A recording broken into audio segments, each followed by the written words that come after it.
Well, I was going through a difficult period in my life, and I was very tired, and it was Easter 1967. And I thought that I had to go somewhere in South Australia. I went to play golf. So I asked people who knew, and they said there were only 3 golf courses really of any significance down here. 2 in Marbella and a new one in Soto Grande that Trent Jones had built his first course in Europe. So I took my car. I was 30 years younger. I had a Ferrari. It was a big mistake because the Ferrari came down. It came down all right as far as nearly Barcelona. But from Barcelona, the Spanish roads weren't that good. They were building them, and we had a difficult time getting down here.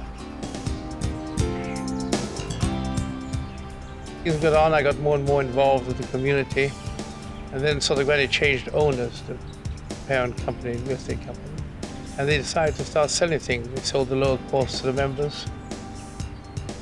They sold the polo fields, and then they wanted to sell this course, which had built in '75. And so when they wanted to sell this course, I got together with some friends and we bought it. That's how the whole thing started. Then I bought my friends out and I was the only shareholder. But that was in 1985.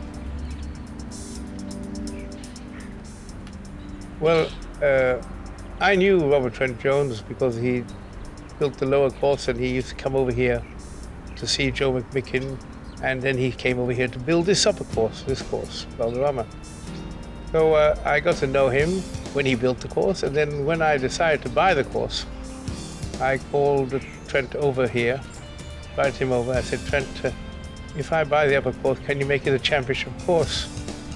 He said, well, if you give me the land that they didn't give me the first time round, and if you give me a budget to work with, I can do it. I said, I'd buy the land, give him the budget. And so we rebuilt the whole course from the first hole to the 18th. We even changed the hole because the 10th used to be the first. For 3 years, he came down every 2 months and spent a week here at the house as my guest.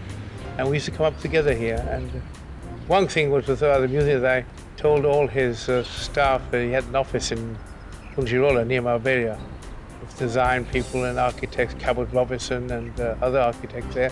I said, they're forbidden. They cannot, this is out of bounds. They're not allowed here on this golf course. It's just you and me. I don't want anybody else. I don't want any of your advisors here telling you different things. No, just you and me. So this is really his course. He had done it the first time round, and he did it the second time round, all himself. And he was already over 80. West we have bent grass greens. Actually, it's Pencross. And the fairways are Bermuda, 419. And around the greens we have ryegrass mixed with the bent grass for the roughs around the greens and to keep the Bermuda from poaching onto the greens.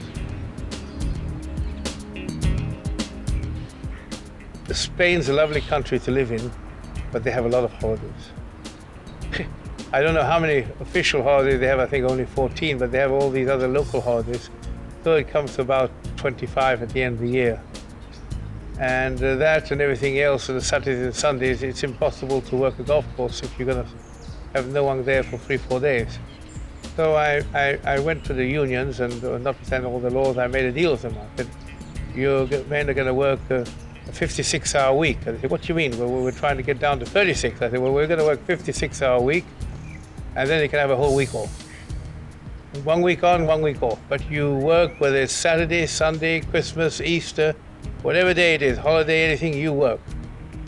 So they do that. They work 1 week on and 1 week off. So I have a crew here all year round. And we can work this golf course 365 days a year.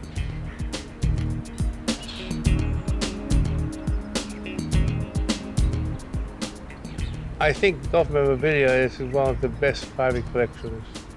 Some people have lovely things.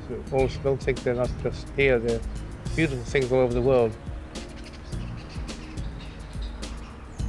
Not only does he have the artifacts and the books that make a great collection, but he has them displayed so well that he's really proud of them and shows them off, and it's really like a museum.